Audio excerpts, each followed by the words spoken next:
Hello there, my name's Card, and today I'd just like to float a little hypothetical by you. Imagine, if you will, that the fabled lost city of Atlantis were to be discovered tomorrow. I contend that no matter how much initial excitement, both within academic fields and among lay people, and immediate media hype it might generate, the fact of its existence would nevertheless fade very quickly into mundanity and relative disinterest.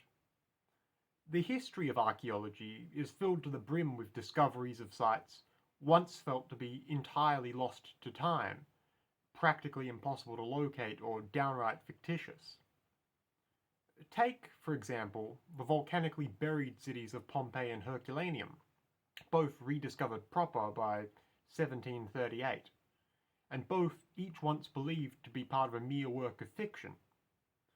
And the story of those cities being, quote, swallowed up by the earth overnight, as related by Pliny the Younger, simply part of a parable.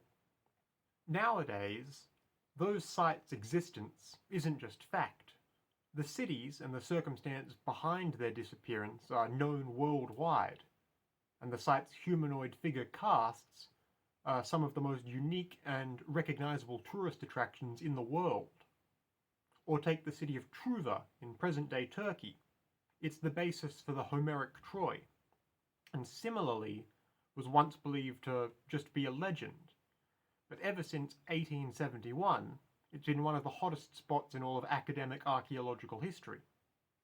The greater point is, in the case of each of these once-lost sites, prior to their rediscovery and study, either were just acknowledged only by mainstream historiographical thought as the settings of fictitious accounts that would not and could not ever be unearthed because of their supposed non-existence, exactly like we think of Atlantis today.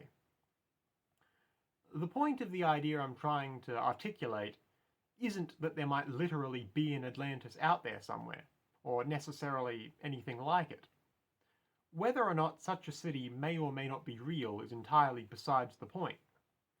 My assertion is that if any sort of lost city or fabled structure or anything similar were discovered in the modern era, even something on the same scale as the unearthing of Pompeii, absolutely regardless of how monumental it's treated at the time, the discovery would very quickly lose its special place within the cultural zeitgeist and become totally normalized, most likely within as little as one generation.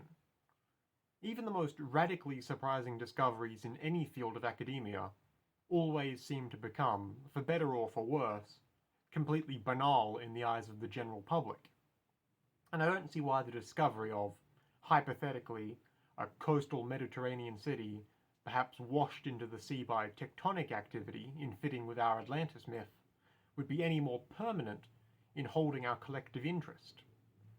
Were such a place discovered even literally tomorrow, then we would be teaching it as fact in high school history classes the world over, just as we teach introductory studies of Pompeii today. And we'd soon collectively forget how much of a breakthrough of historiography it might have genuinely felt like at the time. And I think there are a further few ideas that can be drawn out from this observation. Firstly, our present understanding of the world's historical timeline may seem concrete, but I submit that at any moment we could discover something as revelatory as the excavation of Pompeii. More importantly, especially those of us within scholarly spheres need to remember most of all, that while we might often think of our current knowledge as being, if not open quote complete, at least reliably informed about the nature of the world, to think that we're beyond any new major discoveries would just be foolish. And it is worth noting how, when we do inevitably discover something which overturns our prior understanding, we merely continue teaching the subject now as if we've always held the new knowledge. This sort of cynical commentary on the human tendency towards end-of-history thinking isn't exactly a new or even particularly profound thought. Very far from it, in fact. That being said, I do think there is some value in properly recognizing this flawed mode of thinking, even only if for one's own sake. And the implications here can obviously be extended beyond the type of historical, archaeological examples provided already. We've seen examples of this sudden shift in our understanding of a field before, with, for instance, the first scientific analysis of dinosaur remains, or any of the relatively recent discoveries of planets within our solar system that were beyond those perceivable with just the unaided human eye, or how astonishingly much our collective understanding of, and day-to-day benefit of, computer engineering, for example, has advanced even just within living memory. We ought to maintain that any area of study, in any academic discipline, at any time, may be subject to an immense, sudden discovery which could significantly and permanently upend our understanding of the subject as we know it entirely. Furthermore, we have no reason to suppose that such a discovery would be impossible in any area of study, entirely regardless of how settled the science is presently thought to be. This principle could extend to something as supposedly unlikely as interplanetary alien visitation, or the invention of functional perpetual motion. Even the most fundamental laws which govern physical possibilities in our universe as we understand them today have no means of being verified as any objective truth forever.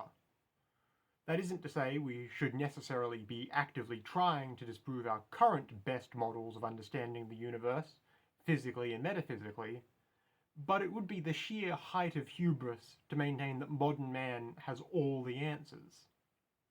And as much as internalizing this line of thought might seem to some pessimistic, I would maintain that it's all the more reason to not give up searching for the Atlantises of the world.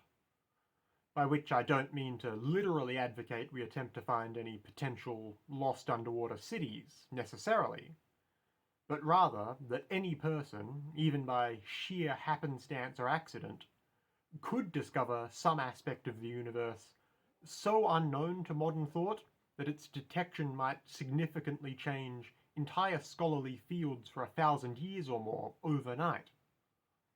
There could very well be something more shocking than we could ever have imagined, and more contrary to our current understanding of the world, just waiting to be found literally beneath any of our feet right now.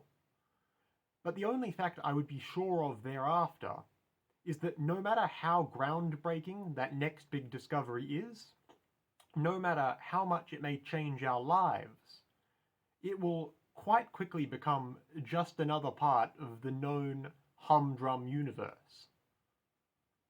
Once again, my name's Card. Thank you for listening. I hope you found it interesting. Feel free to subscribe to this YouTube page if you'd like to hear from me again. Either way, goodbye for now, and have a lovely day.